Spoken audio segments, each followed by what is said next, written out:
This week on ANN, Adventists respond to 4 earthquakes that struck 3 nations over the span of a week. Members in the Seventh-day Adventist Church in Rwanda commemorate the 22nd anniversary of the Tutsi mass genocide. And an Adventist law student from the South Pacific is recognized by Queen Elizabeth II. These stories and more coming up.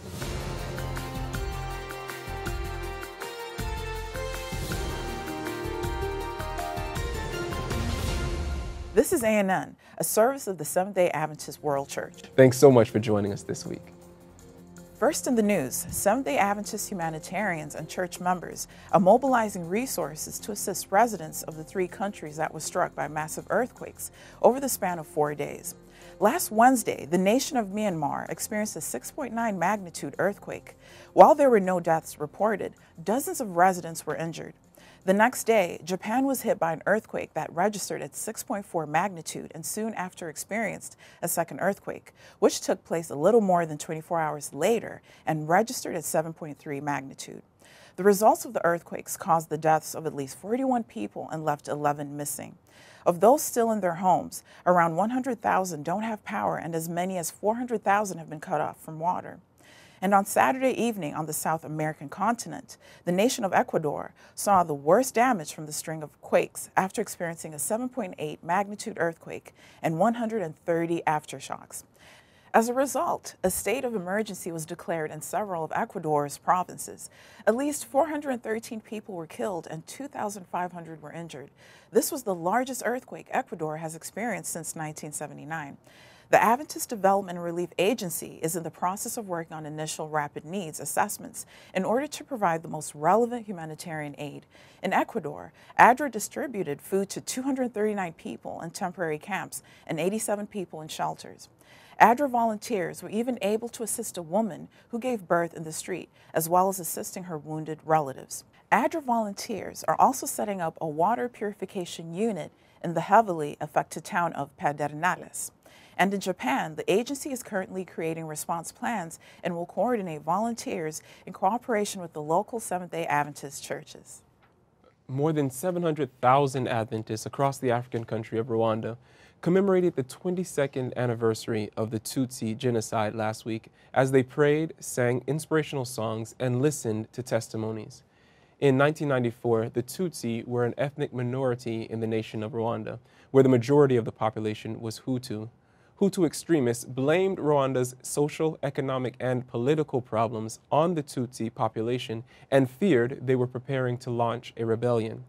After propagating a message of fear throughout the nation, Hutu extremists would go on to kill 3/4 of the Tutsi community in 100 days.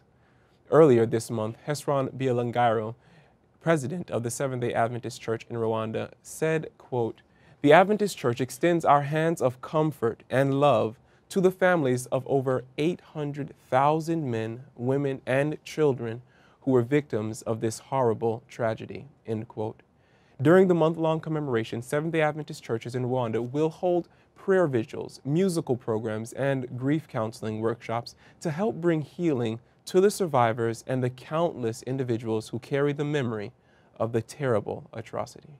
A Seventh-day Adventist law student was recently acknowledged for his work in making a significant contribution to his country and was thanked by royalty. 28-year-old Baal Kama was given the Commonwealth Pacific Young Person of the Year 2016 award and as a result had the opportunity to meet Great Britain's Queen Elizabeth II. Kama was recognized for his work as founder and director of Kama Scholars Foundation in Papua New Guinea that empowers disadvantaged youth. The grassroots initiative operates in the nation's Gumine district in the Simbu province, where the population is 42,000 people. The foundation provides scholarships for school children in remote villages and advocates for the education for young girls. It also conducts health awareness programs on hygiene and lifestyle and empowers disadvantaged youths to escape drugs, crimes, and other social challenges. In the past 3 years, the foundation has given 57 scholarships to children from the remote villages. Recipients of the scholarships are selected based on their skills and commitment to leadership, academics, and discipline. Some of the scholarships are specifically intended for girls and disabled children and are designed to give these too often marginalized groups the chance to receive recognition. Kama told Adventist Record, quote, We ourselves, myself and the foundation members, face similar challenges growing up in remote areas. These scholarships enable and empower the recipients and make them feel they are valued. Leaders of the Seventh-day Adventist Church in the Southern Asia-Pacific territory last week elected Rudy Balaoyo to the region's current Vice President for Integrated Evangelism Lifestyle to serve as the church's Executive Secretary in the region. He replaces Saul Samuel, who was elected to serve as the region's president last month. Balaoyo has served the denomination in various capacities, including local administrative president, department director, local pastor, as well as a collegiate vice president and dean for Central Philippines Adventist College. Balaoyo holds a bachelor's degree from Mountain View College in the Philippines, a Master of Ministry degree from Adventist International Institute of Advanced Studies, or IAS, in the Philippines, and a doctorate in ministry also from IAS. More than 100 young people from various faiths in Italy reflected on the principle of hospitality during an event organized by the Seventh-day Adventist Church. The Bible Festival Initiative drew 140 Adventist, Muslim, and Catholic teenagers to the city of Cesena, where they had a chance to participate in a number of events, including workshops, musical programs, and roundtable discussions. The theme of the festival, which was coordinated by the Adventist Church in Cesena, was Culture of Hospitality. Local spiritual leaders, including an Adventist pastor, Catholic leaders, and Muslim imams, encouraged the youth in attendance to maintain dialogue and mutual respect with people of different faiths. The Bible Festival was organized by the Adventist community of Cesena in collaboration with the social services of the Seventh-day Adventist Church in Italy, the Adventist Institute of Biblical Culture of Florence, and the Interreligious Museum of Bertinoro. The board of the Seventh-day Adventist Church's insurance company last week named Tim Northrup to be its new president. Northrup will serve as president and CEO of Adventist Risk Management Incorporated and its affiliated GenCon Insurance Company. He will replace Bob Kite, who will step down from his position on May 31. Northrup has extensive knowledge in insurance after serving in multiple positions within ARM. His most recent position was Senior Vice President, which expanded his responsibilities to manage ARM's 2 international offices in Brazil and the United Kingdom. In addition, Northrup procured insurance coverage to assist the growing number of mega health fairs held by the Seventh-day Adventist Church organizations in North America and worked with Adventist church leaders in Inter-America to provide affordable, comprehensive risk financing. He was also instrumental in launching cyber coverage for the Adventist Church. Northrup said, quote, "ARM's mission is to protect the ministries of the Adventist Church, and I see that as my ministry as well. As the Adventist Church grows, we need to be more proactive in risk managing, including preventing and risk financing, to ensure ministry needs are covered," end quote. Bob Kite expressed the faith he has in Northrup to lead the company. Kite said, quote, "Tim has proven himself time and time again in his work at ARM. I have seen his work ethic and his commitment to this ministry. The company and its future are in capable hands. Of this fact, I'm confident." A Seventh-day Adventist Institute of Higher Learning in South Korea recently inaugurated its newest president. Kim Sung was elected to serve as the 14th president of Samyuk University in Seoul. He would like to focus on the development of a term he coined as global students, or global and local students, who will be equipped with mission, vision, and passion. Kim also hopes to lead the university to be recognized as one of the top quality colleges in Seoul by 2020. He would also like Samyuk to become known as a global university. Kim said, quote, "Going through the high tension of university structural reform evaluation, we will creatively apply the philosophy of Adventist education in tune with the times. The Lord may bless our efforts so that this school can become more developed and well known." A small city in southwestern Uruguay last week was struck by a severe tornado that killed 4 people and injured more than 200. The storm also destroyed more than 400 structures and caused widespread destruction. In response to the damage, Uruguay's government declared a state of emergency. Workers of the Adventist Development and Relief Agency in the nation have already performed preliminary assessments to identify areas that need the most urgent relief. ADRA workers and volunteers are currently working on the logistics to provide humanitarian aid in the best way possible. Coming up, Adventists in the capital city of Colombia hold a forum to support peace efforts in the country. And later, learn how a Hollywood actor provides refuge for 3 Adventist humanitarians in Fiji. Do you have sitting disease? I don't know. Do you sit all day? Yes. Are you known to your friends as a sit-aholic? Yes. Do you sit all day at work, then get home and sit even more? I do. Data from the National Health and Nutrition Examination shows that more than half of people sit at least 6 hours a day. This sitting time has been linked to metabolic syndrome, type 2 diabetes, cardiovascular disease, and a whole slew of other problems. If you've been sitting for more than an hour, you've been sitting too long. We've got to get up. By cutting your sitting time in half, you can increase your life expectancy by up to 2 years. Find ways you can stand more during your day. Pace when walking on your phone. Have walk and talk meetings. Set an alarm to remind you to walk every hour. Stand up and start living longer today. I felt so torn inside having to say goodbye to my family and my friends. I had actually started looking for various places to live, but I knew it would be very difficult for me to adjust. And yet I knew I had to trust God. I knew that wherever He sent me, He would be my home. He took my pain and used it for His gain. My name is Carla, and my prayer was answered.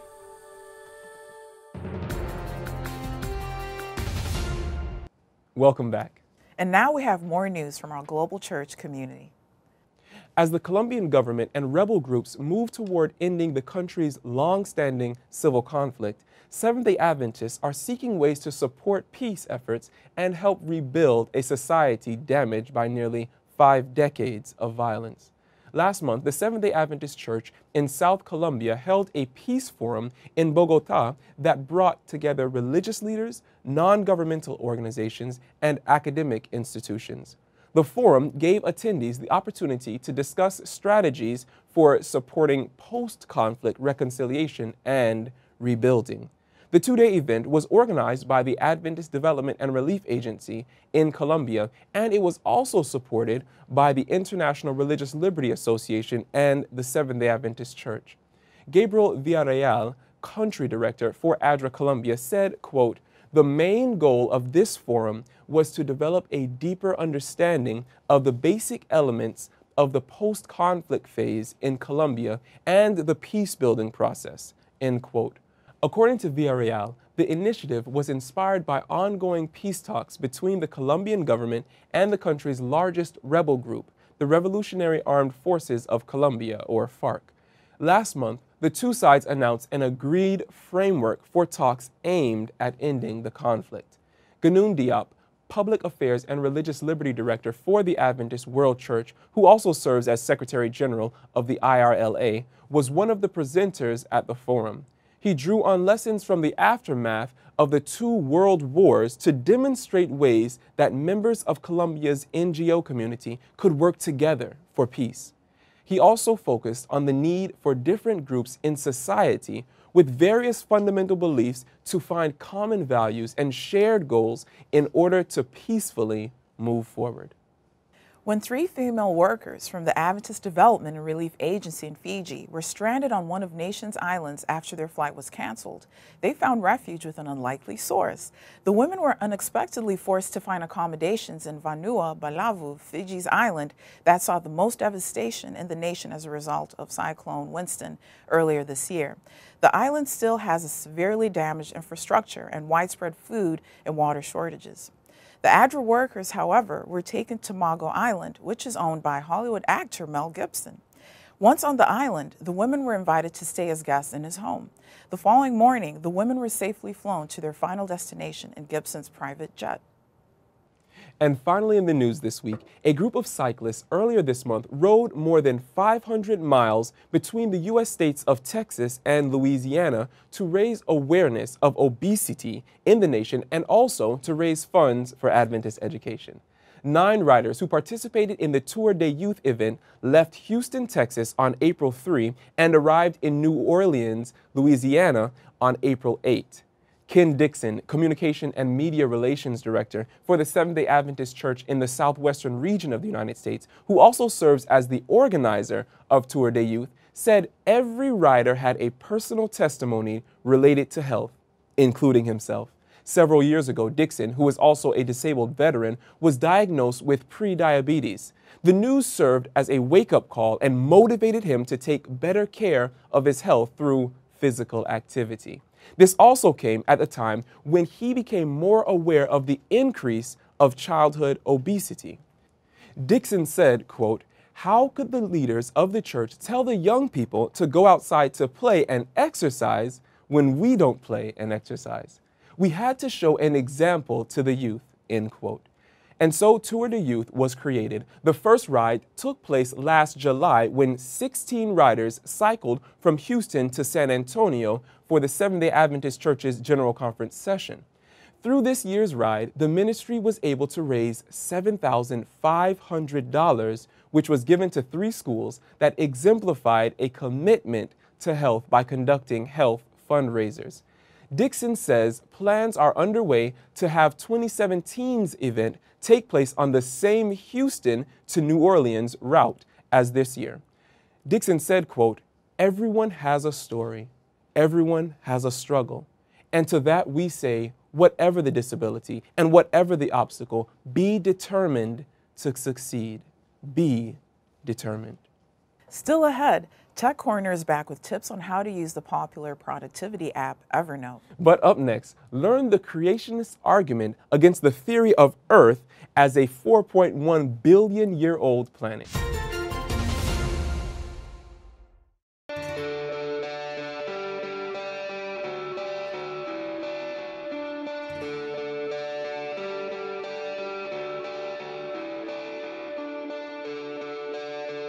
You have found what makes you happy, and then everything else will come into play. It's important to all. The brain is infinity and beyond. There's no reason to never stop. There's always a reason to start. Family. Family. I've never seen anyone that's so excited to see just me for no reason than just to see me. And I'm trying to be a better person for her. It's a work in progress. It's nice to see someone that sees you from those little innocent eyes, who sees me as the guy that she loves and comes and gives hugs to. And whether it's for my 3 children or my friends or my family, if this does not exist, then it's meaningless. I want to remember this moment now, when 20 years from now she's an adult. Hopefully she's come to be a good adult.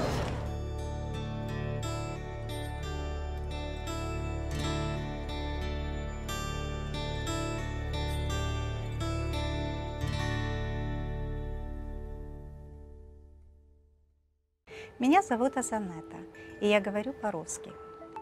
Есть так много замечательных видеофильмов, но так мало из них переводятся. Вы можете помочь. Join the Amara translation and caption team today. Amara is easy to learn and fun. You can volunteer in your free time. Join this community today and provide great content in your language.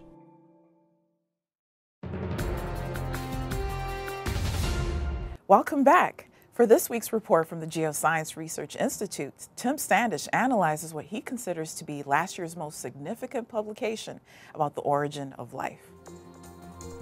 Pushing life beyond 4 billion years into the past sounds like an idea so extraordinary that no one would believe it. But these are the findings of a paper published during 2015 by Elizabeth Bell and 3 colleagues in Proceedings of the National Academy of Sciences. Because of this paper's extraordinary implications, I think it's the most important paper relating to origins of 2015. Dr. Bell and her colleagues have done an excellent piece of research in which they looked in ancient zircon crystals for carbon that originated in living things. What their research shows is that in the very oldest samples of rock we could hope to have, there's evidence of life. The Bible lets us know that life on Earth is actually thousands of years old, not over 4 billion years old. The importance of this paper is that it shows that even given all the assumptions regarding time and the age of the Earth, there is very little, if any, time for life to evolve from chemicals, even if that idea was reasonable. As Bible believers, we hold to the far more reasonable truth that life did come into existence in an instant, when God created it. Are you in search of an effective program that can help you keep track of your projects and notes? Evernote may be just the product you've been looking for. Learn more in this week's Tech Corner. Today I'm going to share with you a tool that I found very handy for making notes and organizing things. Evernote is useful for keeping track of those bits of information that seem to easily slip away.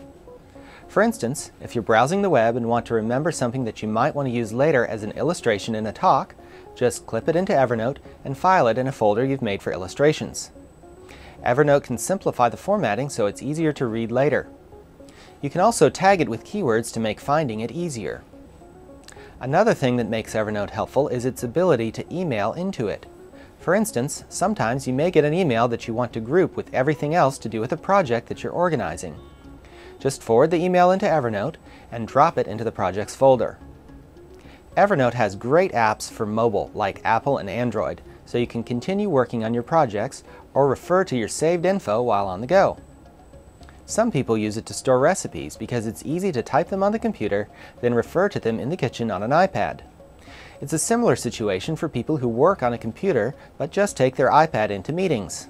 Sync your projects onto Evernote and you can work on them easily on both your computer and the iPad. If this sort of thing sounds interesting, sign up and download Evernote for free. You might find that the free version is good enough, or you may just get hooked and upgrade to a $5 a month premium version to gain more upload capacity and features. Learn more at evernote.com. As you've heard from our news stories today, the Adventist Development and Relief Agency travels the world to provide relief to the most vulnerable members of society. But did you know there's a way to keep up with ADRA's projects through social media? Angela Taipei has more. Social media may be a great place to keep up with friends, share your day-to-day life, and even be entertained. But according to Pew data, over 60% of Americans get their daily news on Facebook or Twitter. In fact, the younger you are, the more likely social media is to be your main source of news around the world. In fact, even for ANN, we scour our Facebook timeline for interesting articles put out by institutions, organizations, or even local churches. And some of the most inspirational reports that we've shared have all started with a single tweet. This week, we've been glued to ADRA's social media accounts as they've sprung into action, responding to the many natural disasters you've seen earlier in this broadcast. Make sure to check them out for yourself. You can find ADRA International on Facebook, Twitter, and Instagram. But also, many regional and country offices have accounts. The Adventist Church has a list set up of ADRA Twitter accounts. You can find it by visiting the handle Adventist Church and searching through our list. It's called ADRA. So if you're interested in seeing what ADRA is doing in a certain part of the world, just a fair place to start might be social media. And finally, for today's program, let's turn to Benjamin Baker for a look at Adventist history. Welcome to This Week in Adventist History. This week in 1958, the youth's instructor featured a 4.5-page article titled "She Heard an Angel Speak," which told the life story of Rosina Lemem, the first Seventh-day Adventist on the island of Mauritius. I share her story with you now. Rosina Lamem was born on July 10, 1876, the fifth of 7 sisters in the town of Rose Hill on the island of Mauritius. Rosie was known as a compassionate child, often taking food to the hungry and giving her clothes to the poor. Her early life was defined by tragedy, though, as her mother died when she was 9. Early in life, Rosie showed a deep longing for God. She was active in the local Christian church, studied her Bible, especially fascinated by the prophecies of Daniel and Revelation, and had an active prayer life. One day when she was 24, she was praying alone in her room when an effulgent light shone on her and she heard a voice, "Rosie, you must go to Europe and God will show you what he is planning for you." To make a long story short, in July 1910, Rosie set sail from Port Louis, Mauritius to London, England. Caught up in sightseeing in London and Paris, Rosie was finally and providentially directed to Lausanne, Switzerland, where she happened upon an advertisement for lectures explaining Bible prophecy. She went and was hooked, attending night after night, and was baptized shortly after. After 2 years in Europe, she returned to Mauritius, this time as a Seventh-day Adventist with a new mission in life. Rosie proved to be a superlative soul winner, bringing several of her sisters to Christ. With her own money, she hired a young Adventist man who had recently arrived on the island from Australia to do Bible work with her. Within a few months, Rosie had 24 people ready for baptism and petitioned her Adventist friends in Switzerland to send a minister. In response, the Boudoir family arrived in Mauritius in May of 1914, and just weeks later, Paul Dubois baptized Rosie's converts in a river that ran past Rose Hill. Thanks to the efforts of Rosie and her sisters, who used their father's inheritance, he had died when Rosie was in Europe, to fund the fledgling Adventist work. By 1919, there were 6 organized companies of Adventists in Mauritius. It was that year that Rosina Lamem died tragically from illness after 7.5 years of tireless soul winning. In 1978, the Rose Lamem Home, an Adventist medical facility in Mauritius, was named in honor of this great pioneer. And that was this week in Adventist history. Thanks for watching ANN. Join us next week for more news from the headquarters of the Seventh-day Adventist Church. In the meantime, join our global conversation on Facebook, Twitter, and Instagram. You can connect with Adventists worldwide through more stories, photos, and videos. Visit Facebook/Adventist News, Twitter @Adventist Church, and Instagram @Adventist Church. Our good news for this week comes from the book of Deuteronomy, chapter 7, verse 9. The passage says, "Understand therefore that the Lord your God is indeed God. He is the faithful God who keeps his covenant for 1,000 generations and lavishes his unfailing love on those who love him and obey his commands." Amen. Well, that's our program for this week. And remember, you can always visit news.adventist.org for daily news and videos. Until next time, God bless. Take care.